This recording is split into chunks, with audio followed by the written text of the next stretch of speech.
Good morning students. आज हम देखते हैं जो हमारा 5th चैप्टर चल रहा है वंशानुगति और विविधता के सिद्धांत का चौथा पार्ट। उस चौथे पार्ट का नाम है नॉन मेंडेलियन वंशानुगति। इस पार्ट में हम मेंडलवाद से विचलन, मतलब मेंडल ने जो नियम बताए थे उससे हम विचलन देखेंगे। 12th की बायोलॉजी का पार्ट 4th चल रहा है हमारा, है ना। चैप्टर का नाम है, 5वां चैप्टर, वंशानुगति और विभिन्नता के सिद्धांत, जिसमें टॉपिक क्या है? टॉपिक है यहाँ पर नॉन मेंडेलियन वंशानुगति या मेंडलवाद से विचलन। अब जब मेंडल ने आनुवंशिकता के संबंध में 3 नियम दिए थे, जिसका नाम था पृथक्करण का, प्रभाविता का और स्वतंत्र अपव्यय का नियम। जब तक मेंडल थे, लोग जो है मेंडलवाद के अनुसार ही आनुवंशिक लक्षणों का प्रभाव मानते थे। पर मेंडल के बाद अनेक वैज्ञानिक आए। आपने नाम अगर ना सुना हो तो मैं बताता हूँ। स्टटन, बावेरी, मार्गन, स्ट्रासबर्गर, वाल्डेयर, इन्होंने जो आनुवंशिकता के संबंध में बहुत सारी बेसिक चीज़ों का बारीकी से अध्ययन करा और अध्ययन करके बताया कि सारे आनुवंशिक लक्षण एक पीढ़ी से दूसरी पीढ़ी तक केवल इन 3 नियमों के आधार पर ही नहीं जाते हैं। मतलब कुछ रूल ऐसे होते हैं जो मेंडलवाद से विचलन दर्शाते हैं। तो मेंडलवाद से जो विचलन दर्शाने वाले कुछ उदाहरण हैं, जिसको हम आज की वीडियो में देखेंगे। सबसे पहला उदाहरण आता है अपूर्ण प्रभाविता, इनकम्प्लीट डोमिनेंसी। अपूर्ण प्रभाविता, प्रभाविता के नियम के अनुसार क्या बताया था कि जब F1 पीढ़ी का, पैतृक पीढ़ी का संकरण या क्रॉस करवाया जाए तो F1 पीढ़ी प्राप्त होती है और F1 पीढ़ी में केवल डोमिनेंट कैरेक्टर या प्रभावी लक्षण ही प्रकट होते हैं। इसलिए उसका नाम क्या दे दिया था? प्रभाविता का नियम। और यहाँ पर क्या देख रहे हैं अपन? अपूर्ण प्रभाविता, मतलब प्रभाविता है पर कैसी है? अपूर्ण। ठीक है। मेंडल के बाद कुछ वैज्ञानिकों ने, एक तो 4 o'clock के पौधों पर, जिसको मिराबिलिस जलापा, मिराबिलिस जलापा कहा जाता है, और एक है ड्रैगन फ्लावर, ड्रैगन फ्लावर। इन दोनों फ्लावर्स पर जो है वंशानुगति के संबंध में क्या करा? स्टडी करी और बताया कि जब प्रभावी गुण जो है पूर्ण रूप से प्रभावी ना हो तो उस कंडीशन को क्या कहा जाएगा? अपूर्ण प्रभाविता। मतलब यहाँ पर 2 विपरीत लक्षण प्रभावी और अप्रभावी रूप से न रह करके F1 पीढ़ी में जब प्रकट होंगे, F1 पीढ़ी में जब दिखाई देंगे तो वो किस रूप में दिखाएंगे? प्रभावी के रूप में तो दिखेंगे, पर प्रभाविता का गुण कैसा होगा? अपूर्ण। जैसे अगर मान लिया जाए एक लाल फूल है, लाल पुष्प वाला, किसी की बात कर रहे हैं अपन, मिराबिलिस जलापा, लाल पुष्प वाला, लाल फ्लावर वाला, रेड फ्लावर वाला, और व्हाइट पुष्प वाला, सफेद पुष्प वाले पादपों के बीच पॉलिनेशन या क्रॉस करवाएं। तो जब इन दोनों के बीच में क्रॉस करवाएंगे तो ये लाल फ्लावर वाला और व्हाइट फ्लावर वाला जो है इनका क्रॉस करवाएंगे तो F1 पीढ़ी में ये क्रॉस थोड़ा सा ध्यान से देख लेना, ठीक है, किसका किससे करवा रहे हैं। इस कैपिटल आर का इस स्मॉल से आर से कैपिटल आर स्मॉल आर, फिर इस कैपिटल आर का इस स्मॉल आर से कैपिटल आर स्मॉल आर, फिर इस कैपिटल आर का इस स्मॉल आर से कैपिटल आर स्मॉल आर, फिर इसका इससे capital R small R. Mendel के नियम के अनुसार होना क्या चाहिए था कि ये जो F1 पीढ़ी है ये पैतृक पीढ़ी है, पेरेंटल जनरेशन, ठीक है, F1 फर्स्ट जनरेशन। F1 पीढ़ी में जो है प्रभावी गुण ही प्रकट होना चाहिए थे। मतलब F1 पीढ़ी में सारे जो फ्लावर बनेंगे वो कैसे होना चाहिए? लाल पुष्प वाले बनना चाहिए। परंतु वास्तव में ऐसा नहीं हुआ। जो नए प्रकार के लक्षण प्रकट हुए, मतलब गुलाबी रंग के फूल वाले पादपों का विकास हुआ। क्यों हुआ? क्योंकि यहाँ पर लाल रंग जो है प्रभावी और सफेद अप्रभावी। अब ये जो प्रभावी गुण है वो अगली पीढ़ी में पूर्ण रूप से अपने लक्षण को प्रकट नहीं कर पाया। जब ये नहीं कर पाया तो इसके भी लक्षण क्या हो गए? इसके साथ मिक्स होकर के अगली पीढ़ी में दिखाई देने लगे। तो एक तीसरे नई किस्म का फ्लावर जो है यहाँ पर विकसित हो गया। मतलब सफेद पुष्प और लाल पुष्प वाले पौधों से गुलाबी रंग के पुष्प वाले पौधों का विकास हुआ। ये किस कारण से हुआ था कि ये जो प्रभावी गुण है इसने अपने प्रभाव को पूरी तरह से नहीं दिखाया था। तो अपूर्ण प्रभाविता किसे कहते हैं? जब प्रभावी गुण पूर्ण रूप से प्रभावी ना हो तो ऐसी स्थिति को क्या बोला जाएगा? अपूर्ण प्रभाविता कहा जाएगा। और अपूर्ण प्रभाविता के कारण जो F1 पीढ़ी में या फर्स्ट जनरेशन में जो नई हाइब्रिड या संततियां प्राप्त होंगी वो कैसी होंगी? नए लक्षणों वाली होगी, मतलब गुलाबी रंग की हो जाएंगी। और जब इनका स्वपरागण करवाएं, स्वपरागण मतलब इनका आपस में परागण करवाएंगे, तो F2 पीढ़ी प्राप्त होगी। किसी का भी आपस में परागण करवा सकते हैं, इनमें से किसी का भी, ठीक है। अपन पहले और दूसरे का परागण करवाते हैं। तो कैपिटल आर का कैपिटल आर से, दोनों कैपिटल आर, फिर इस कैपिटल आर का स्मॉल आर से कैपिटल आर स्मॉल आर, फिर स्मॉल आर का इस कैपिटल आर से, तो पहले कैपिटल लिखा जाता है, फिर स्मॉल आर का स्मॉल आर से, दोनों स्मॉल आर। अब F2PD में लाल रंग का, सफेद रंग का और गुलाबी रंग के, मतलब 3 प्रकार की संतानें विकसित हो गई। मतलब शुरू कहाँ से हुए थे? लाल और सफेद पुष्प से, और अंत में जो संतान बनी वो कितने प्रकार की होगी? 3 प्रकार की, लाल, सफेद और गुलाबी, मतलब नए लक्षणों की अभिव्यक्ति होने लगी। तो इस नियम का नाम क्या रखा गया? अपूर्ण प्रभाविता का नियम, जो कि मेंडलवाद से विचलन को दर्शाता है। अपूर्ण प्रभाविता के बाद आता है सह प्रभाविता, को डोमिनेंसी, सह प्रभाविता। सह मतलब साथ साथ, कौन साथ साथ? दोनों गुण, कौन से दोनों? प्रभावी और अप्रभावी, दोनों गुण एक साथ अपने लक्षणों को अगली पीढ़ी में प्रकट कर रहे हैं। मतलब ना तो कोई प्रभावी के रूप में है ना अप्रभावी के रूप में, दोनों का वर्चस्व, दोनों क्या बराबर से अपने लक्षणों को अगली पीढ़ी में प्रकट करें। तो ऐसे नियम को क्या कहा जाएगा? सह प्रभाविता का नियम।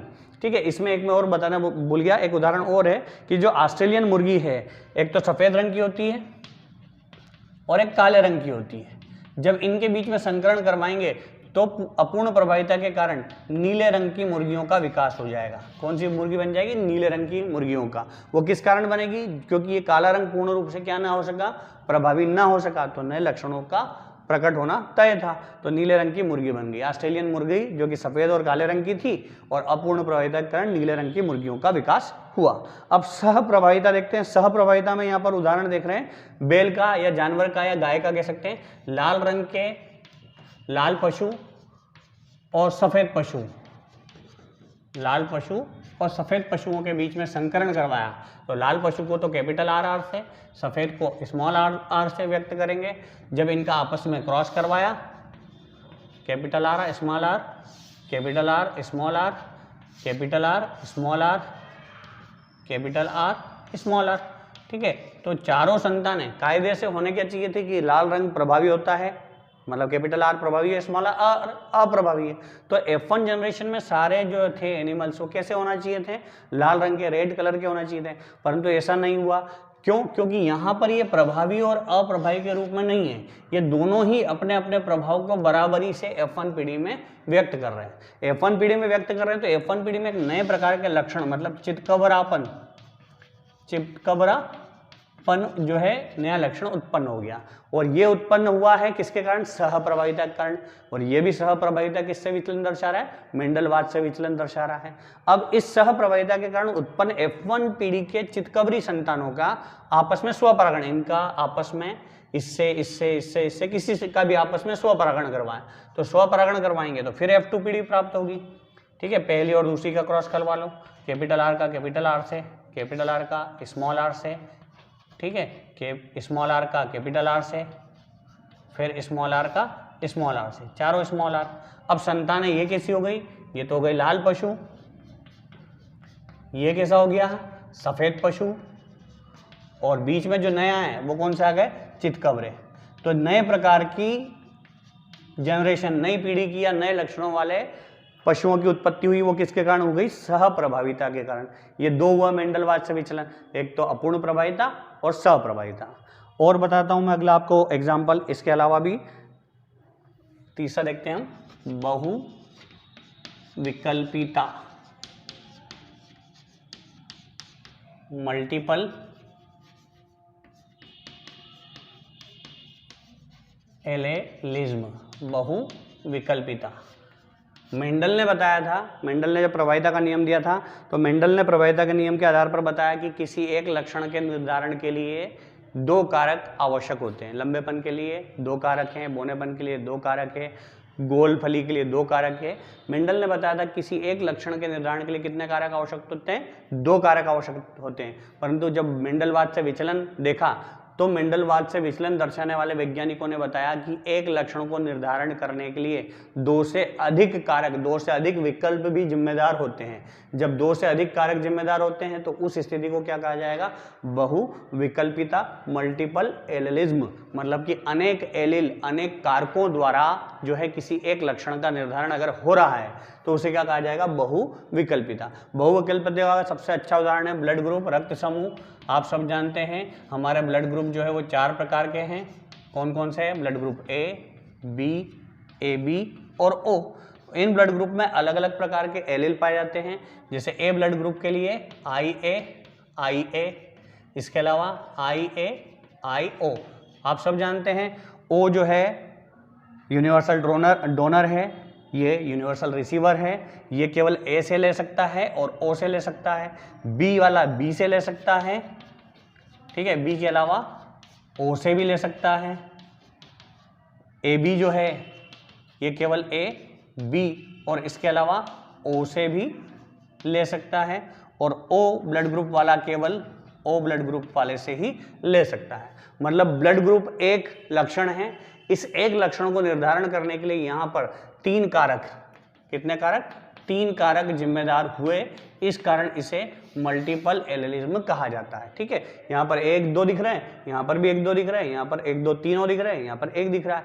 तो बहुविकल्पिता क्या है, जब किसी एक लक्षण का निर्धारण करने के लिए 2 से अधिक कारक या एलील जिम्मेदार होते हैं तो उस स्थिति को क्या कहा जाता है, बहुविकल्पिता या मल्टीपल एलेलिज्म। जिसका बहुत अच्छा उदाहरण यहाँ पर दिया हुआ है कि जो ब्लड ग्रुप है वो 4 प्रकार के, और 4 प्रकार के ब्लड ग्रुप के लिए 3 प्रकार के एलील जो है यहाँ पर जिम्मेदार होते हैं। ऐसे ही इससे मिलता जुलता एक और है बहुप्रभाविता। बहुप्रभाविता को नाम दिया है बहुप्रभाविता, इसको इंग्लिश में बोलते हैं पॉली इफेक्टिविटी। ठीक है, बहुप्रभाविता। अब मेंडल ने बताया था कि जो है एक जीन जो है 2 लक्षणों का निर्धारण करता है, सॉरी एक जीन जो है 1 लक्षण का निर्धारण करता है, मेंडल ने बताया था। परंतु बाद में जब मेंडलवाद से विचलन दर्शाया गया तो बताया कि एक जीन द्वारा 2 से अधिक लक्षणों का भी क्या हो सकता है, निर्धारण हो सकता है। जब एक जीन 2 से अधिक लक्षणों का निर्धारण करता है तो उस कंडीशन, उस परिस्थिति या उस स्थिति को क्या कहा जाएगा, बहुप्रभाविता कहा जाएगा। जैसे जो ड्रोसोफिला मक्खी होती है, ड्रोसोफिला मक्खी, अब ड्रोसोफिला मक्खी का जो एक जीन है, वो जीन जो है, जीन के 3 काम हो गए।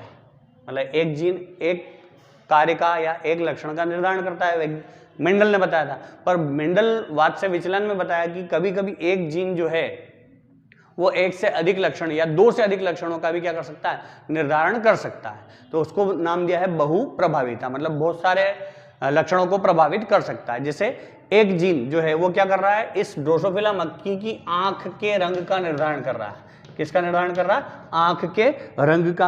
आंख के रंग के निर्धारण के साथ साथ इसके और भी तीनों काम मैं बताता हूं। जैसे एक शुक्राणुओं का संचय करना, शुक्राणु का संचय, स्टोरेज करना, ये भी कार्य है किसका, इसी जीन का ये कार्य है, शुक्राणु का संचय करना। इसके अलावा और भी काम है कि अंगों के, अन्य अंगों के जो आकार हैं, अंगों के आकार का निर्धारण भी उसी जीन के द्वारा होता है जिस जीन के द्वारा ये 2 काम होते हैं। तो यहाँ पर एक ही जीन के द्वारा कितने काम हो रहे हैं, 3 काम हो रहे हैं। कौन कौन से 3 काम हो रहे हैं, जो जीन आंख के रंग का निर्धारण कर रहा है वही जीन शुक्राणु का संचय कर रहा है, और वही जीन अन्य अंगों के आकार का निर्धारण भी कर रहा है। तो जब एक जीन 1 से अधिक लक्षणों का निर्धारण कर रहा है तो इस परिस्थिति, इस सिचुएशन को क्या कहा जाएगा, बहुप्रभाविता। ठीक है, 4 हुए हैं अभी, सहप्रभाविता, अपूर्ण प्रभाविता, बहुविकल्पिता और बहुप्रभाविता। आखिरी और थोड़ा बड़ा है पर वो एग्जाम में आने लायक नहीं है, पर फिर भी है अपनी बुक में, तो हम उसको देखते हैं अगला, जिसका नाम है बहुकारकी वंशानुगति। बहुकारकी, पॉलीजेनिक इनहेरिटेंस। 5वां और आखिरी आता है मेंडलवाद से विचलन, जिसका नाम है बहुकारकीय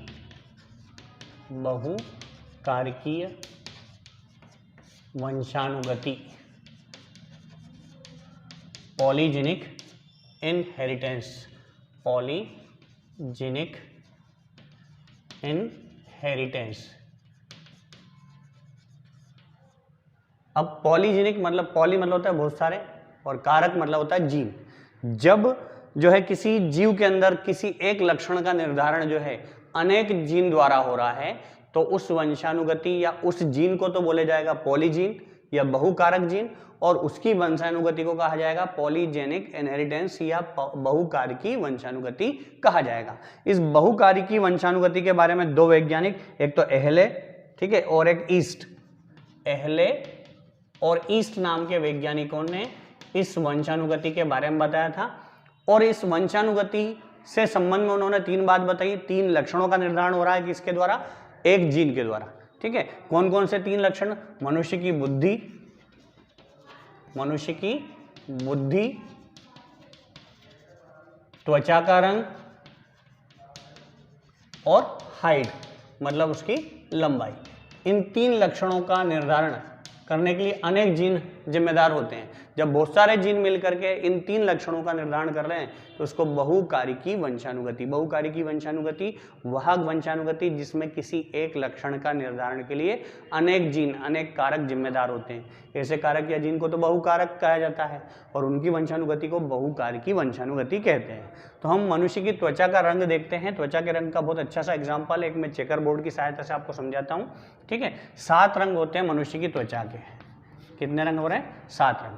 थोड़ा सा ये ध्यान से देख लेना, अगर capital A, capital B, capital C, सारे कैपिटल हैं, मतलब 6 कैपिटल हैं। कितने कैपिटल हैं? 6 कैपिटल हैं। तो जो रंग की वंशानुगति होगी वो वेरी डार्क होगी, मतलब बहुत काला बोल सकते हैं। ठीक है, फिर अगर ए, बी, सी कैपिटल और स्मॉल, मतलब 5 कैपिटल हैं तो वो होगा डार्क। ठीक है, मतलब कैपिटल एक घट गया तो वेरी डार्क की जगह डार्क। अगर ये सिचुएशन बने, मतलब 4 कैपिटल है 2 स्मॉल है, तो इसको फेयरली डार्क, मतलब हल्का काला।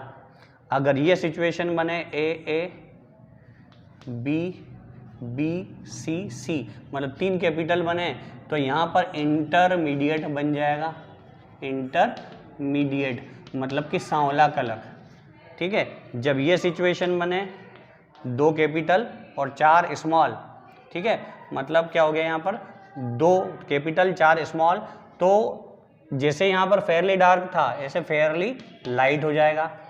ऐसे ही अब यहाँ पर 1 कैपिटल है, बाकी सब स्मॉल लेटर में हैं, मतलब 1 कैपिटल है तो यहाँ पर हो जाएगा लाइट कलर।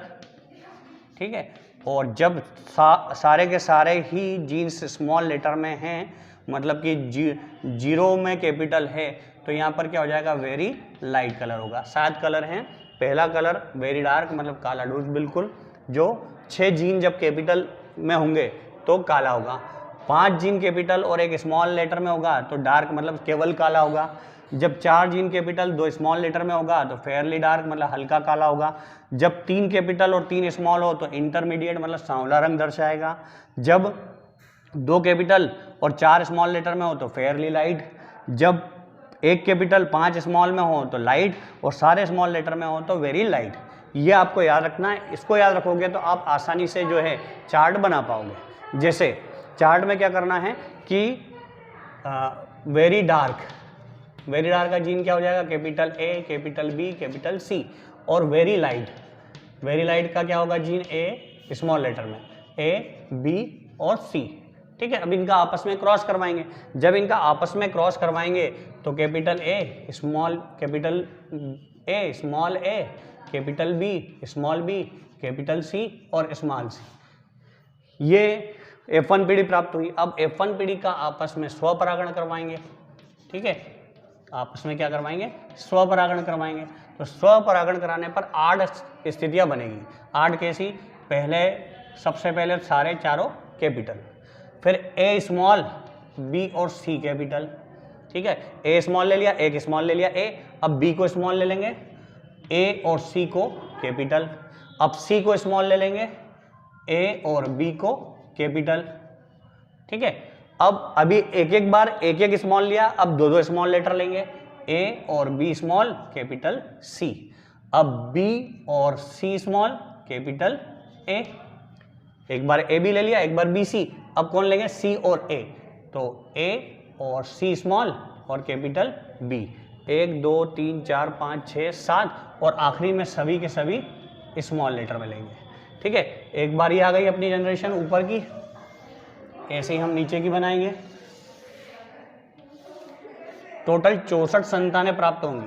कितनी संतानें प्राप्त होंगी, 64, जिनका अनुपात 1 अनुपात 6 अनुपात 15 अनुपात 20 अनुपात 15 अनुपात 6 अनुपात 1 प्राप्त होगा। अब ऐसे कैसे ही हमको यहाँ पर बनाना है। ठीक है, capital A B C capital small A, capital B C, capital A, small B, small C, sorry capital C, फिर capital A, capital B, small C, small A, small B, capital C. इसको नीचे लिख देता हूँ मैं, 1, 6, 15, 20, 15, 6 और 1, मतलब 20 संतान है और 20 कलर दिखेंगे आपको यहाँ पर। ठीक है, पहला हो गया ABC, दूसरा हो गया, तीसरा हो गया, चौथा हो गया, पांचवा हो गया। अब capital A, small B, small C, अगला small A, capital B, small C और आखिरी में स्मॉल ए, बी और सी। अब इनका आपस में हम क्रॉस करवाएंगे। ठीक है, जब आपस में क्रॉस करवाएंगे तो टोटल 64 प्रकार की संतानें प्राप्त होंगी। कितने प्रकार की? 64 प्रकार की। आधा मैं करके दे रहा हूँ, आधा आपको कंप्लीट करना है बैठ करके घर पर। ठीक है, और समझ में ना आए तो बोल देना ताकि मैं इसको दोबारा से समझा सकूं।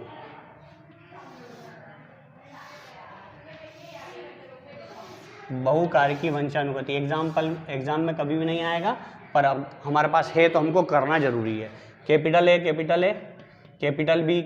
कैपिटल बी, दोनों कैपिटल भी हो गए, कैपिटल सी, दोनों कैपिटल सी।